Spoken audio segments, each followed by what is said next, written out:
So let me just ask a final question, okay? If you were about to board a United Airlines flight from Tallahassee to Atlanta, and you find out the airline pilot says, "Hey, everybody, I'm a pilot. I was hired because of diversity. Let's have a great flight." Would that make you feel good or not so good? Hello, welcome to my YouTube channel where the art of debate meets the cool side of commentary. I'm your host. The performance will be checking a video titled "Would You Still Fly If the Pilot There is Hired Because of DEI?" Let's check it out. Go. Yeah, so last year you said something about DEI, unqualified black pilots. You see a pilot on a black pilot. Don't you think it was an irresponsible statement suggesting that maybe these pilots aren't qualified or unqualified? No. But I'll So- tell you exactly what I said and why I said it. if Okay, that's go ahead. I said the pretext. I went through a whole windup. I said United Airlines is saying that they want 40% of all their pilots to be people of color or women. We have learned that we have relaxed standards anytime that we try to reach racial quotas. Anytime we reach racial quotas, we relax the standards. Standards for air traffic control, professors, or college admissions. Therefore, when it comes to pilots or surgeons, if I see somebody who is black, as I said on the show, I'm going to hope that that person is qualified. That's what I said, which of course is legitimate because they're begging the question, we're not hiring based on merit anymore. We're hiring based on race. Now- So when you see a black pilot, you wonder, boy, is that person there because they earned it or because they were placed there? That's what DEI does. It makes you ask questions you otherwise would not ask. So the airline industry is going to take an unqualified person just based off diversity. and put- Underqualified, not or correction, yeah. underqualified. Unqualified, underqualified, whatever, uncertified, and that's- put them in a those are- cockpit no. and risk people's lives. Those are two different things. Under and un are two different things.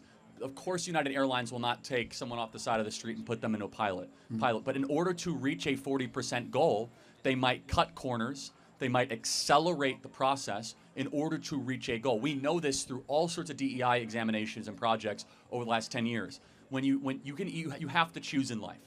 Either excellence or racial quotas will end up being the most important. And both cannot simultaneously exist. It's never happened before. Okay, so when we talk about DEI, well, who benefits the most? Because black people really don't. It's only like maybe 3 to 4% of black people actually benefit from those programs. So who benefits the most? I'm not sure your question. I mean, theoretically, if 40% of all pilots end up being black people or people of But that's color, not. I actually looked it up. It's only like maybe about 6% of no, pilots their are black. goal is 40%, right? That's the point. It's like that's actually a great point. So they wanted to go from 6% to 40%.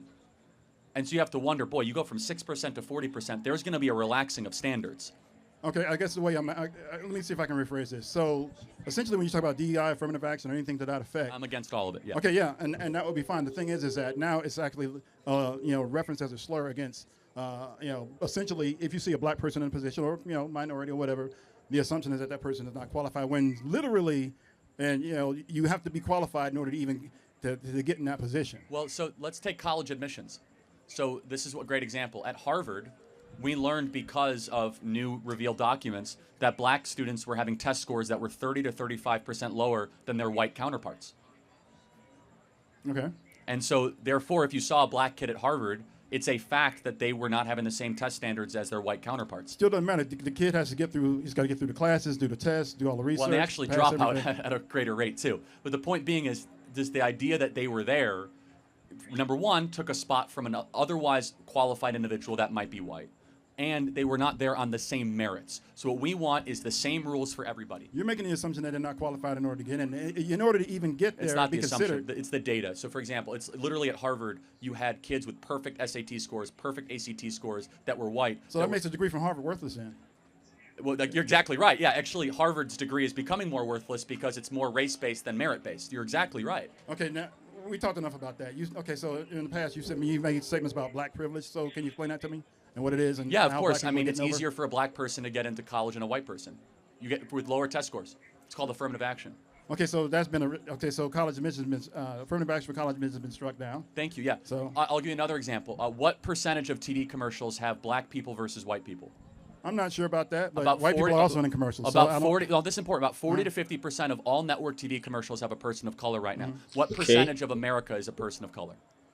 At least for black people, I know we're about 13%. Yeah, it's about so 13% of the population, nearly half of all the TV commercials. White people are still in the commercials.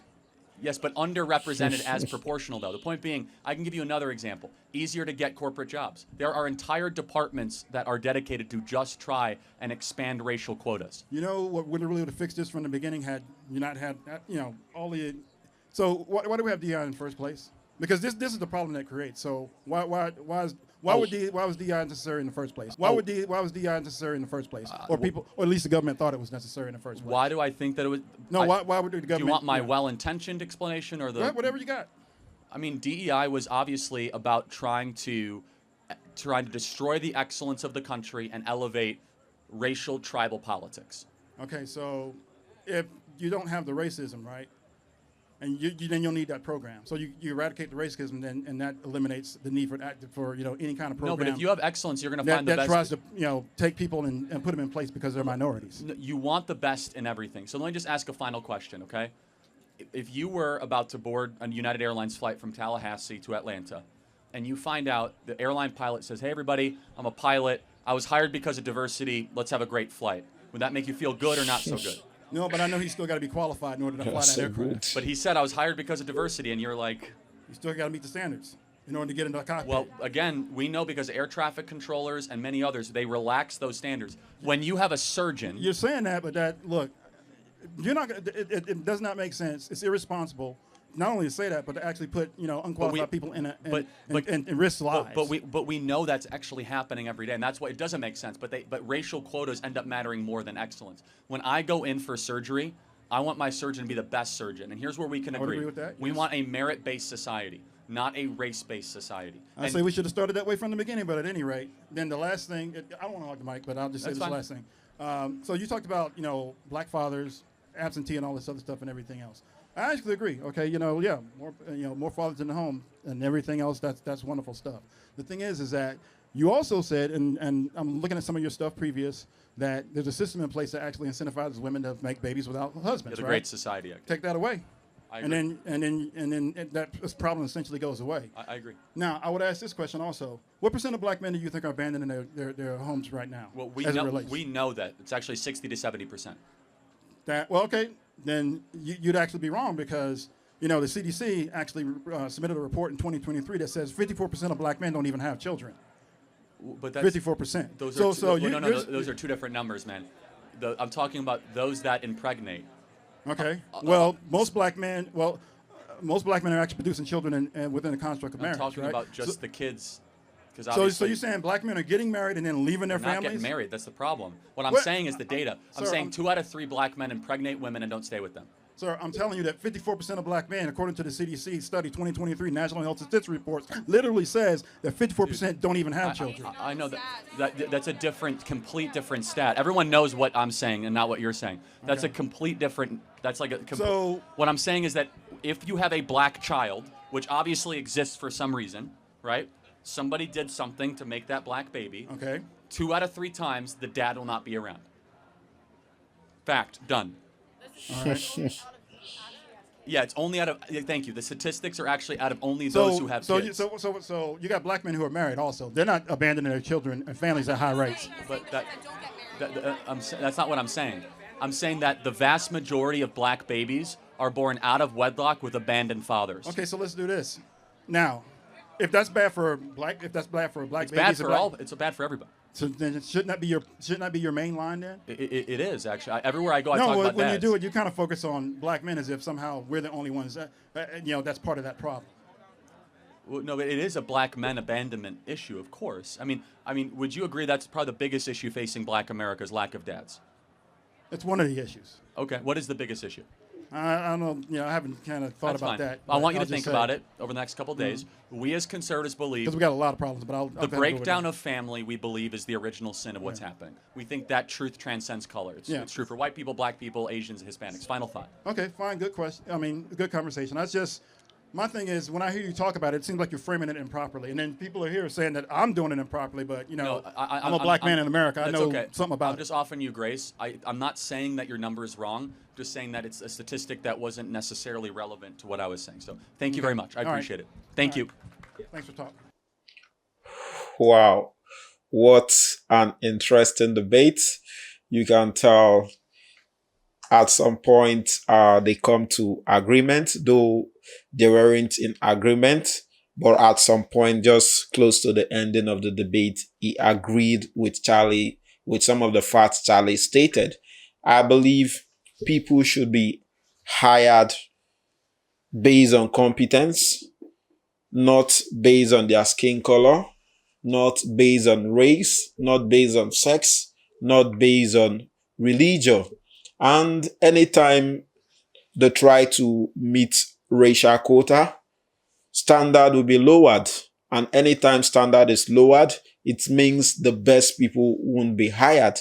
I understand the point, the guy who asked the question, I understand the point he was trying to explain to Charlie, that there is no way they are going to hire unqualified people.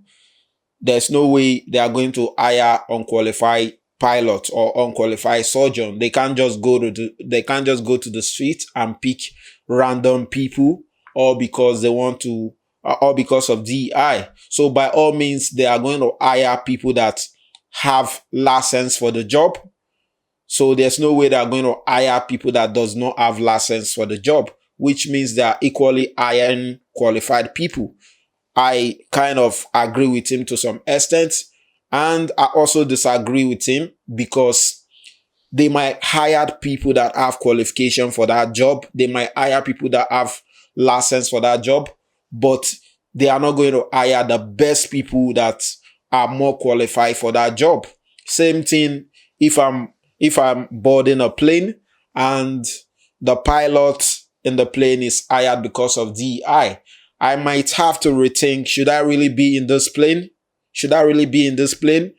Despite the fact that the pilot is qualified for the job, I feel there is another person that is more qualified for the job that have been denied the job, all because of DEI. So I believe people should be hired based on their competence. People should be hired based on their merit, based on their excellence. Standards should not be lowered in order to favor certain race, in order to favor certain religion. Standards should not be lowered. People should be hired based on their ability, based on their skill, not based on their skin color. So I believe if we want to build a strong America, standards should not be lowered. Standard should not be lowered, because when standard is lowered, you are denying someone that is more qualified for the job the opportunity of getting the job. Same thing which Charlie Cake mentioned in this video. If you are going to give admission to students, you shouldn't give admission to some student, make the cutoff mark for admission for some students to be 70 or 80, then you relax the cutoff mark to some students to be 30 or 40 or 60. I feel that is not the right thing to do. People should be given equal opportunity. License does not equal excellence. And Charlie Cake also mentioned the problem of fathers not being in the home of black community. And I think one of the major problem which Charlie Cake have stated in this video is because a lot of black men are not in the home. A lot of black men tend to, pregnant women, and at the end of the day, they don't stay with those women they pregnant. So I believe when mother play the job of father and mother in bringing up the child, they might not be able to do everything that is needed, because father play a major role in every home. I'm not saying mothers are not doing well. I'm not saying mothers are not good. Mothers are doing very well. But in some occasion, when father are in the home, the father will be able to, discipline the child. The child will be able to say, I want to look up to my father. Maybe the father is someone that is very responsible. If the father is a doctor, you see the child will try to emulate the father. My father is a doctor. I want to be a responsible person in the society. And the child will try to use the father as a role model. But when the father is not home, the child can easily be influenced by what is happening in the society. And when the mother take the responsibility of taking care of the child alone, the pressure might be too much on the mother. You see the mothers taking 2 or 3 jobs just to provide for the children. And the children might not feel very okay with that. They might try to help their mom in order to make life better. They might go out there, and at the end of the day, they can be influenced by different things that is happening in the society. The child might end up, getting himself involved in different crimes. So I believe family is the foundation of the strength of every country. So I believe if black men can decide to marry the women they pregnant, that can help in solving a lot of the problem we are having in black communities.